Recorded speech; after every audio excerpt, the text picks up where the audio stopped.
Where is the pelvic floor, and what does it do? The pelvic floor is a broad group of muscles that support the pelvic organs, such as your bladder and bowels, and aid in urinary and fecal continence. The pelvic floor muscles have openings for the urethra and anus to pass through. The pelvic floor muscles normally wrap quite firmly around these openings to help keep the passages shut. There is also an extra circular muscle around the anus, the anal sphincter, and around the urethra, called the urethral sphincter. The pelvic floor can be consciously controlled and trained through physical therapy. These muscles provide support to the organs that lie on it. The sphincters give us conscious control over the bladder and bowel so that we can control the release of urine, feces, and flatus or gas, and allows us to delay emptying until it's convenient.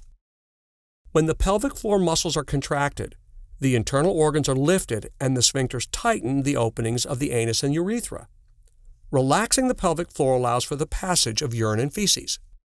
Pelvic floor muscles are also important for sexual function, such as erectile function and ejaculation. Why do you need pelvic floor physical therapy?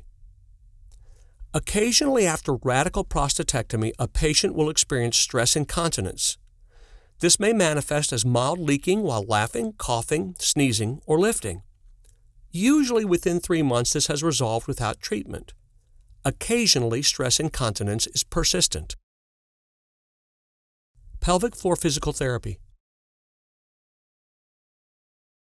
Your doctor can send you to a physical therapist, or you can work at home to try to rebuild muscle strength. The therapy session is an hour a week and normally lasts for 6 weeks. You may feel uncomfortable exercising the pelvic floor musculature at first. However, most people see great results after therapy, and it can help defer further surgery. Post-therapy and results. After 6 weeks, if you do not see improvement in bowel and bladder control, your doctor may prescribe medication or even suggest further surgery. If you experience stress incontinence, your doctor may suggest other procedures for leakage. After prostatectomy, physical therapy can often compensate for the loss of bowel and bladder control. Not every surgical problem requires surgery. Often other techniques can improve function. Talk with your doctor. Pelvic floor physical therapy may be right for you.